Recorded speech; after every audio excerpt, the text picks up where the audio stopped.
right, well, it's been good this week to have Mike Shrock with us here at Calvary Baptist Church. And I did an interview a little while back with my friend I was in school with, Scott Logger. And he went to Bob Jones University. And as I come across Bob Jones University grads, I just like to record what things were like as they remember it. And I guess you were staff evangelist for a while, weren't you? I think for about 11 years. 11 years? Yeah. What years were I they? was a representative. What happened was that I was in the pastorate, and they hired me to be a representative. And when I first was invited to do that, my initial reaction to them was, well, I want to preach. Mm-hmm. And I was told that I would do more preaching as a rep for the university than I would if I had my own pulpit. And they were right, because I was doing chapels and Christian schools every day and in churches all the way. And so I started getting invitations shortly thereafter to do revivals. And so it kind of morphed into a representative who was also an evangelist. And finally at one point they said, well, why don't you just become the staff evangelist who's also a rep? And with that, they asked me to move from Hartford, Connecticut, where we lived, to Greenville, South Carolina. So we did that in 2004. And so we were there, and I left the university in 2013. So roughly about 10, 11 years, I was officially the staff evangelist. Okay. But I was doing evangelism longer before that. Before that. So that was a good run. Yeah, you worked under Dr. Bob III and Yes. Stephen Jones. Yes, yeah, mainly Okay. Dr. Bob III. Dr. Bob III is the one that hired me, and and I think I was under Stephen. See, Stephen took over in 2006. Somewhere in there, I don't remember. So I was probably about 6 or 7 years under Stephen. Yeah. Yeah, I think Bud Lyles, he was one of the staff evangelists for a while. He was for a while, yeah, and then he took over the Alumni Association and was no longer a staff evangelist. Okay. Yeah. Well, how in the world did you end up at Bob Jones University? Well, you mean as a student? As a student, yeah. My dad was a graduate, and so I'd heard about the university ever since I was in the crib. And he was one of them GI Bill. Yeah, well, yeah, he was. Yeah, he'd been in the Navy, and he lived in. I was born in Greenville. I was born. My dad was a student when I was born. I was a surprise, and was he in one of those trailers that you always see? Okay. Yeah, he lived in Campus Court, and so I was 2 years old, I think, when we left. 2 years old when we left Greenville after he graduated, and I am in the 1958 vintage. My dad has me standing on a table. I'm handing $1 to the clerk to buy one of his textbooks. Okay. And there's a series of pictures there. And I'm told that Dr. Bob, the senior, held me and gave me a sucker. Okay. So you received his anointing. Evidently, yeah. Okay. And so y'all moved. So when I was 2 years old, we moved back up to the Northwest, and that's where I was raised. And so I had never been on the university that I remember. And until I came as a student, but it was always understood in my family that if I wanted my parents' help, I'd go to Bob Jones. Okay. So I went there. Not a lot of choice, but I'm really thankful for that. I really am. I wanted to go to the University of Washington. All my classmates were going there, and go Huskies, and but ended up at Bob Jones. So were you felt called to preach before you got to Bob Jones? No, sir. Okay. No. I came in the ministry. What year did you get there on campus? I got there in the fall of '74, and I was a music ed major. I was born in August of '74. Oh, hush. I was a music ed major. I wanted to be a band director because I really looked up to my band director in high school. Okay. And so I crammed 4 years of college into 5 and a summer school, and graduated and went up to Oak Forest to be the band director. And I was there for 1 month, and they asked me also to be, after being there for 1 month, they asked me to be the music director of the church. That's in Illinois. That's in Illinois, Chicago, yeah, under Dr. Bill Schroeder. And I thoroughly enjoyed that. I enjoyed the church aspect far more than I did the school aspect. And so the Lord kind of used that. I wanted to play professional trumpet, and so I was kind of wrestling with church work and playing the trumpet, and I was taking lessons from the assistant principal of the Chicago Symphony. And shortly thereafter, I got married to Lori, and 1 year after our marriage, we moved to Boston, and I started pursuing a master's degree in trumpet performance at Boston University, graduated. But while there, that's when the Lord really started to burn in my heart to be a preacher. And I preached my first message in that small little Baptist church in the suburbs of Boston. And when I graduated from Boston University, I went right into a youth pastorate. And all my classmates were like, "What's a youth pastor?" And then it kind of developed from there. And I went to a church. Dr. Tom Zempel was my boss and pastor. I was his assistant for 5 years, and we kind of had a candidatal agreement, if I can use that term, that if I came, they would pay for my master's degree in Bible.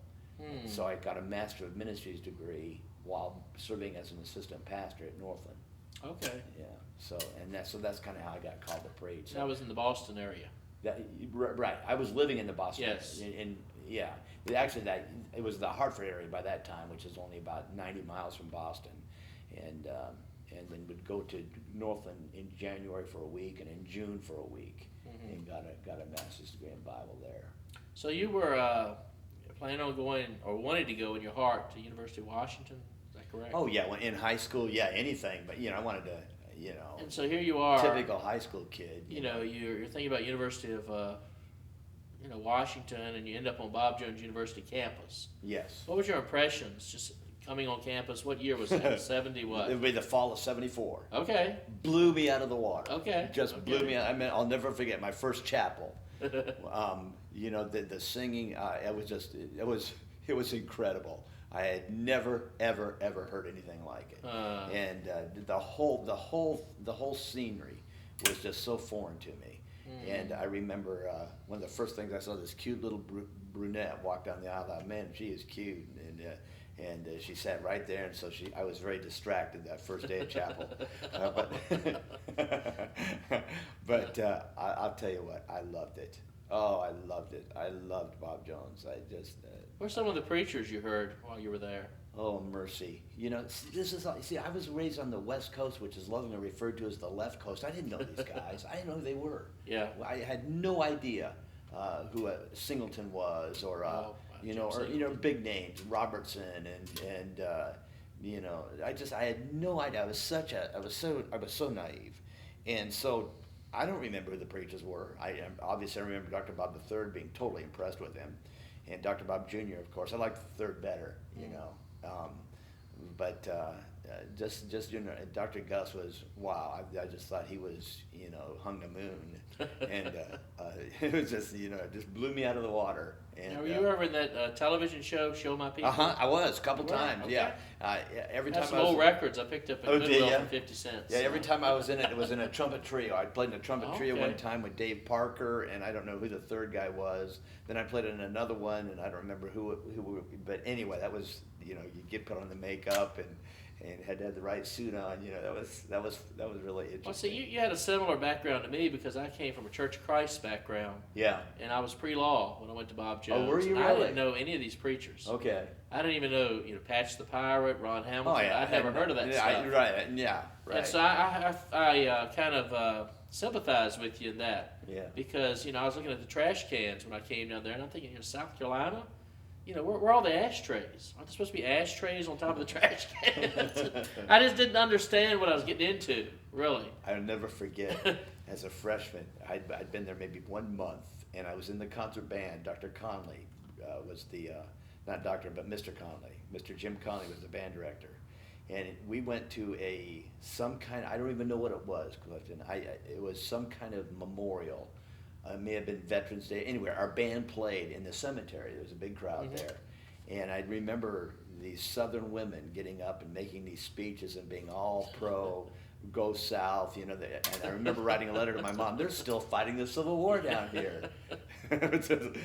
Wow. It totally blew me out of the water. So foreign. Well, that's, to me, going down there, I thought, too, it'd be kind of more Southern. You're kind of thinking, well, wow, they're still fighting the war. I'm thinking, well, they'd be more Southern. Then I get down to Bob Jones in the 90s, and most of the people are from Michigan and Pennsylvania and all of this sort of stuff. And so it was interesting. I think back then the number one supplier of students was, I think, it was a toss-up between Michigan and Pennsylvania. So you had a lot of Yankee influence. Yeah. And Bob Jones Sr., he did a lot of campaigns, I guess, in Michigan. Did he? I think so. Huh. I think that's what. Okay, I didn't years know that. ago. Yeah, I know he got up into New York a lot too. Yeah. Yeah.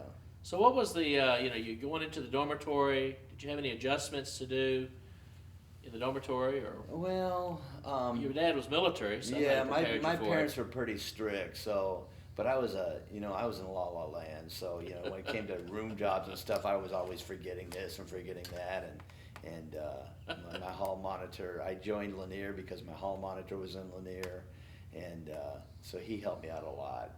It's a wonder. It's a wonder I didn't get shipped. I was such a clown. I was all about a good time, and Well, my freshman year. I like to tell congregations I tried not to Yeah. let books. The first couple of years, I tried not to let books get in the way of my education. Well, my freshman year, most of the people that I hung around didn't make it to the second year. Oh yeah, And it's kind of a Okay. winnowing. I don't know if it was like that when you were there, or if you had more dedicated people when you were there. Or... Probably, I didn't really even notice. I really didn't notice that, so I can't even answer that. I have no idea. I was I was just having a good time. Yeah. Okay. Well, that's good. Look at them brunettes, right? I married a blonde, so Okay. yeah, I wasn't picky. Who are some of the people you were in the dorm with that eventually went on to be? Well, right next to me, my freshman year was Mike Harding. Okay. Okay. And I was in my prayer group, Jim Harris. I don't know if people remember that name, but he's a great artist.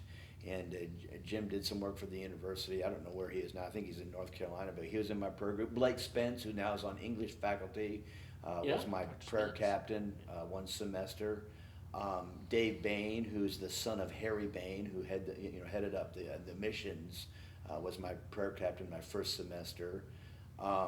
Dan Cursip was my best friend. And he, of course, he was on trumpet faculty there for decades. And Phil, I can't believe I'm forgetting, Phil Adams. Phil Adams was my roommate my junior year, and he ended up being on faculty Yeah, he teaching was German. my German teacher. when I was pre-law. He was my faculty advisor. Okay, Yeah, yeah. I remember him. He was my roommate for a year. He's still there. We were back on campus, and they had like a skit, and he was doing. Yeah. He was on the panel for Yeah. the skit. Yeah, and my freshman year, Fred Foster was my roommate. He's now a missionary and has been now for decades in Germany. I had some good roommates. I really did. I'm still in contact with some of them, and like for instance, Gary. Gary was my APC my sophomore year. Gary's now a well-known surgeon in Ohio, and Wow. I'd have to think for a minute. What's Gary's last name? Gary, I can't remember. Anything interesting happened in the dormitory? Oh, mercy. I mean, any stories you want to tell? Or?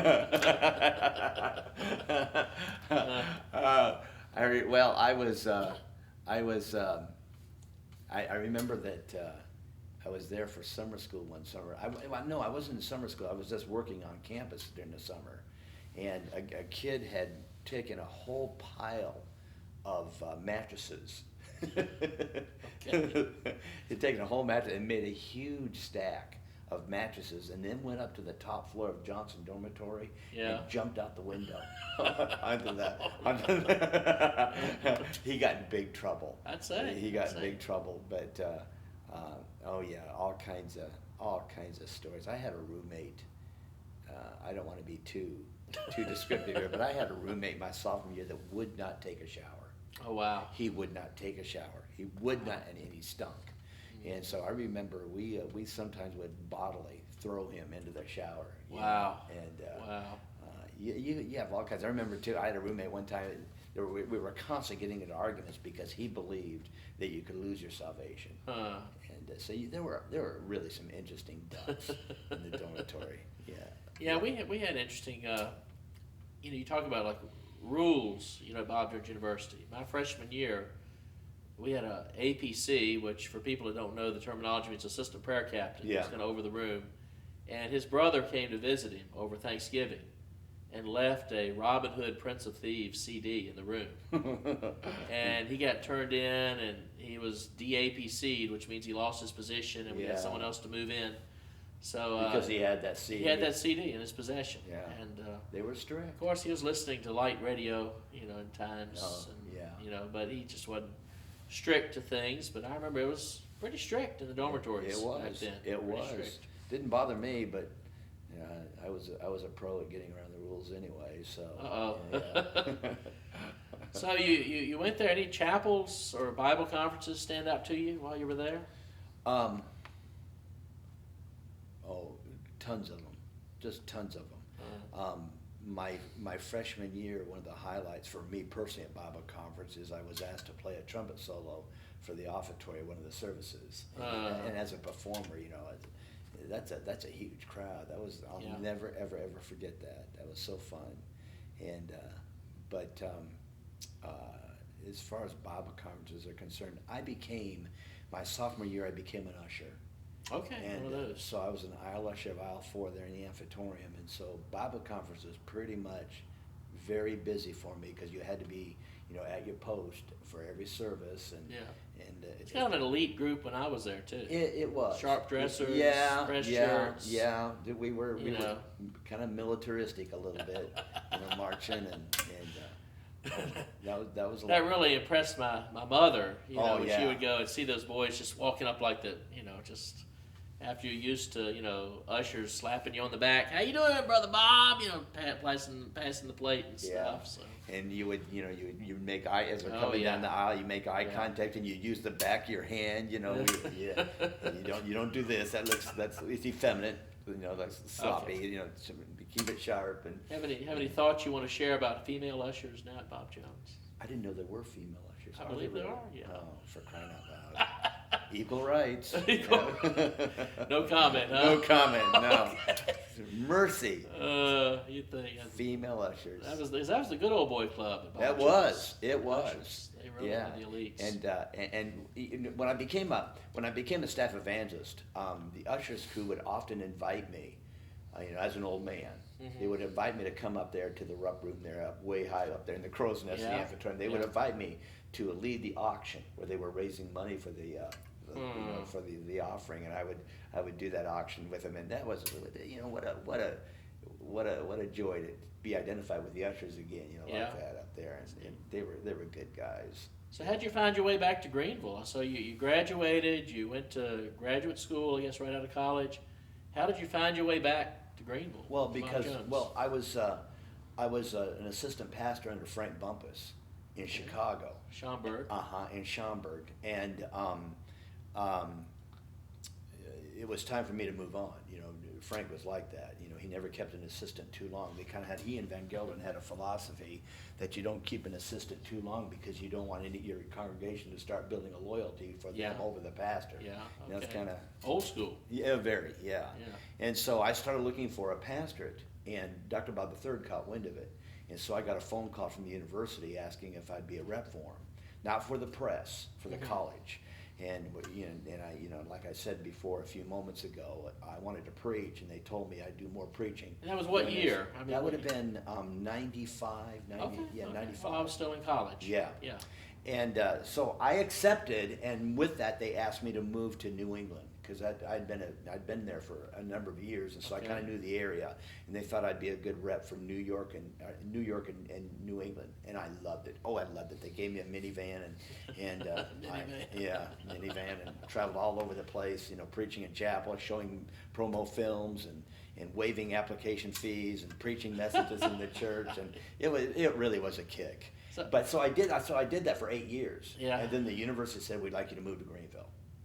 So Okay. that's how I ended up in Greenville. And that was in 2004? That was 2004. And that's when your wife went on faculty? Okay. Yeah.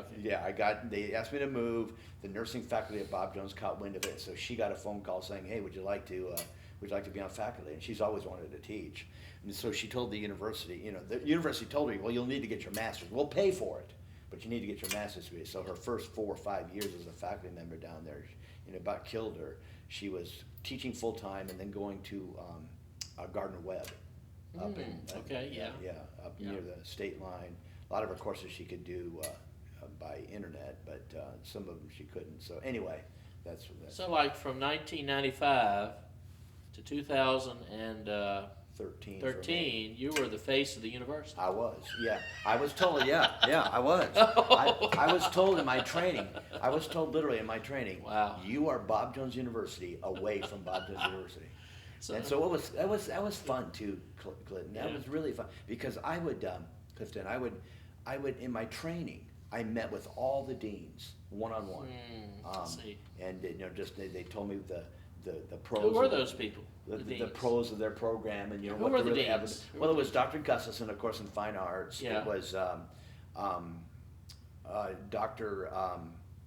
Salter's still living? Yeah, it was Dr. Salter Okay, was one of them. Dr. Salter. And Dr. Nanny's Smith? father-in-law. I lost his name. He's got a receding hairline, black glasses. He's retired now.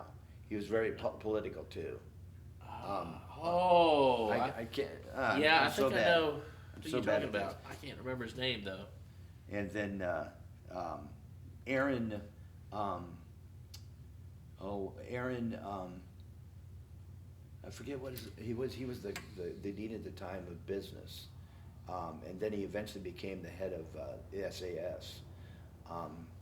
But anyway, I'm a little foggy there. That's many years ago. Yeah. Yeah. Taylor, Dr. Taylor. Taylor, yes. Dr. Yes, I Taylor, remember Bob him. Taylor. Yeah, Bob Taylor. He was, I think, what was he? Arts and Sciences, I One think. of them. Yeah. One of them, yeah. And then Dr. Wisdom was there when you first got there. He was, yeah, and Dr. Short.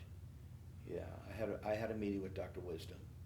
The guy over the dean of education was Ewing? Yes. Ewing. And I remember our meeting one-on-one. We went to the snack shop. That's nice. It was. He bought? Yeah, I don't remember. I think he did. Yeah. Oh man. Yeah. Yeah, I remember having a meeting with Dr. Wisdom. I was visiting on campus, and this really changed the trajectory of my life. Oh yeah. Bob Harrison, who I saw at my reunion, he was on campus. He was my admissions counselor. And, I was talking about being from a Church of Christ background and talking about, how, you have to be baptized to be a Christian. And Bob Harrison, I guess, didn't know what to do with me. And so he sent me to Dr. Wisdom. He sent me all the way to the top. And I remember Dr. Wisdom saying this is kind of the attitude of Bob Jones University. And then he said, we don't take your position on that issue. He said, but I would invite you to come to Bob Jones University, and as long as you're open to what God is saying through the Scriptures, I think you'll do all right here. Wow. And someone who was a little bit harsher could have just cut me off. Oh, sure, yeah. And said, well, why don't you go to Milligan College or something, Yeah. But he said, as long as you're open to what the Scriptures have to teach, come on. Because I was pre-law. I wasn't, theology at that moment, I wonder if he kind of sensed in you a teachable spirit. I don't know. But he was that way. He wasn't, any of my interactions with him, he wasn't hard-nosed. Right, he's so very to speak. gracious. He was. And Dr. McAllister the same way. Yes. Very gracious. Yeah. They took the stand, but they didn't, they weren't mean, people. Yeah. They could be mean sometimes, though. There's stories about Dr. Salter. Okay, well, I was kind of coming in on the tail end of him. Okay. So what's a story? You got a story or? No. Just Well, I do, but I don't want to share it. Okay. All right. So 95 to 2013, the face of Bob Jones University. It's amazing. Yeah. That's amazing. There were a lot of battles that were fought. Oh, mercy, yes. Yeah. I remember the leaven of fundamentalism. Yep. That was a big battle. It I don't know was. if you have any thoughts? It seemed to me kind of an unnecessary battle. I had to watch that video series. I worked in the fundamentalism file, so I watched it. Okay. And that was a big controversy, I guess, in the 90s. Yes. No comment. Well, I've got plenty of comments. Okay. Because I was very much affected by that because I was up in New England at the time, and there are a lot of Pensacola graduates up there and a lot of KJV only guys up there. Yeah. And so they were following that pretty intently, and there I was in the middle of all of it trying to promote Bob Jones. Okay. And and I remember Dr. Greg Mutch. Do you remember him? He was an assistant at Pensacola. Okay. And he had an earned doctorate from Bob Jones. Now he was the vice president of Pensacola Christian College. He had an earned doctorate from Bob Jones. And when they started going through all that leaven of fundamentals and KJV onlyism, Greg Mutch sent a letter to Dr. Bob saying, I want you to rescind my diploma. Wow. I no longer want to be identified. Wow. He said, and I forget exactly what Greg Much said was something about, I'm here to defend the Bible.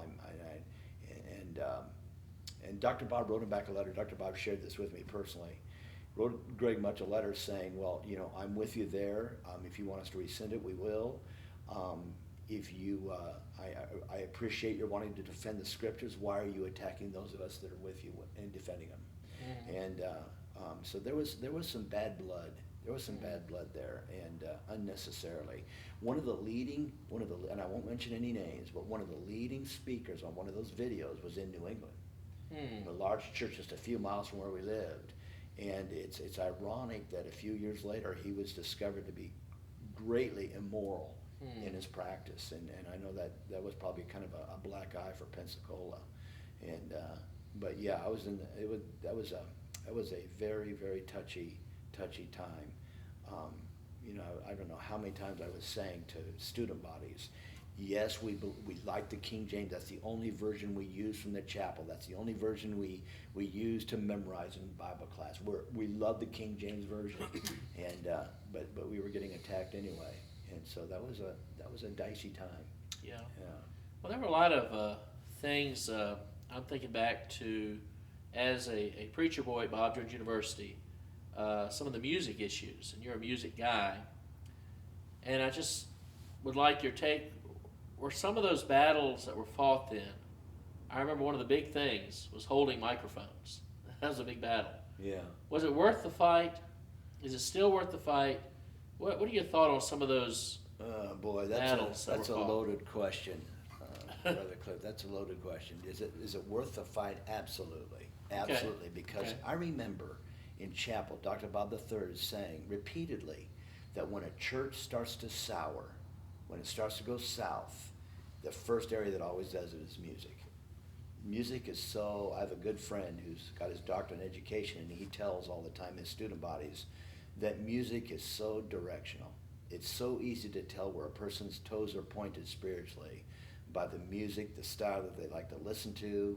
And so I think that music, it gets written off a lot of times, especially by preacher boys. It's not that big a deal. It's all personal, preference, and it's not. It's not.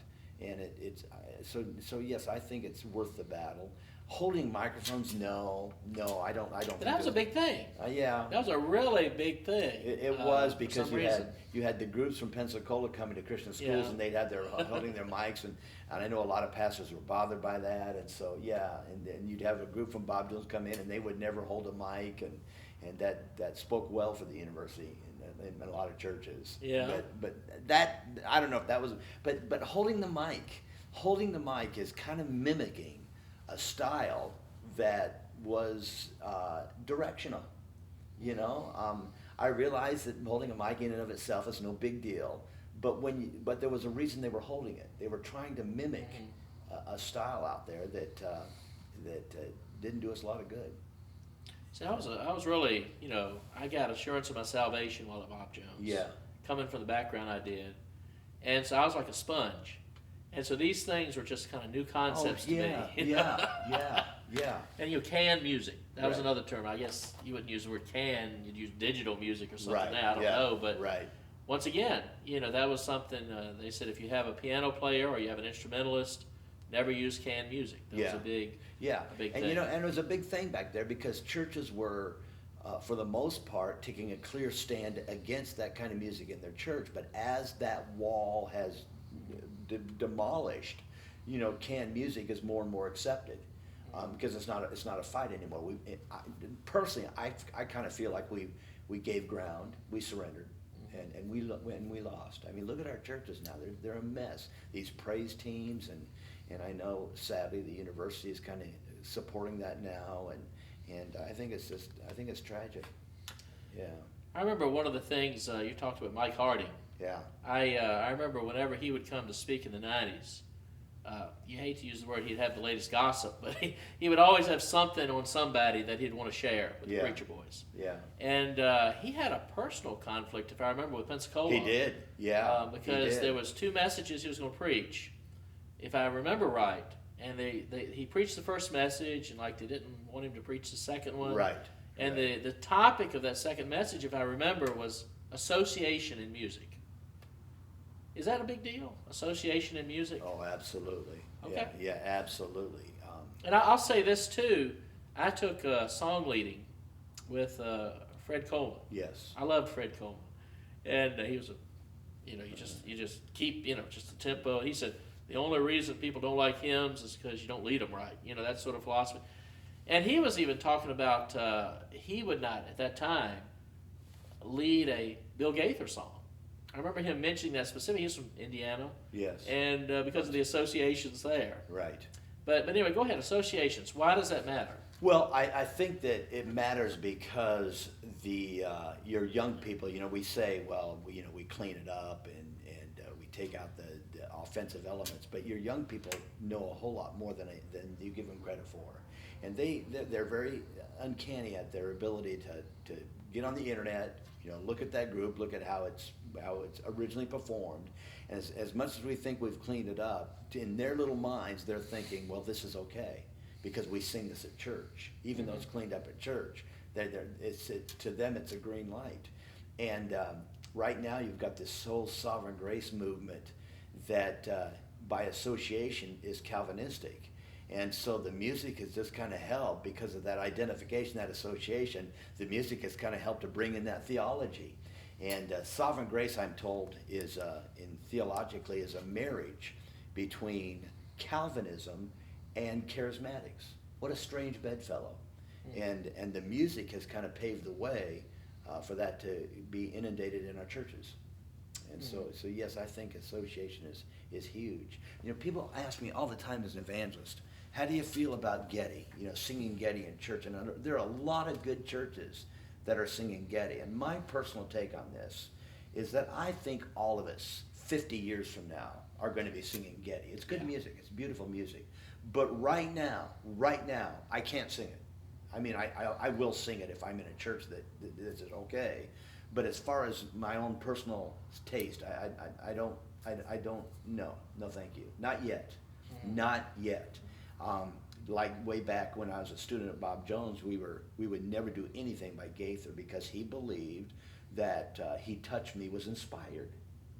Just like Scripture. Yeah, he did. He believed that. Wow. And so because of that, we never, in our fundamental churches at Bob Jones, we didn't sing that stuff because of the association. Now we're singing, everybody's singing. They sing it even at Bob Jones. Because he lives, Yeah, It's a standard now. Right, exactly. And I remember seeing I don't have a Shrock. problem with that. Yeah. I remember seeing the Shrock when, what was the song in the Bob Jones hymnal? When they did their own standard hymnal, it was The Wonder of It All. Yes. And I saw George Beverly Shea, and I was so Yeah. shocked to see that. A beautiful song. Oh, it's but beautiful. I just, I was just shocked. Yeah. Because I just, when I was there,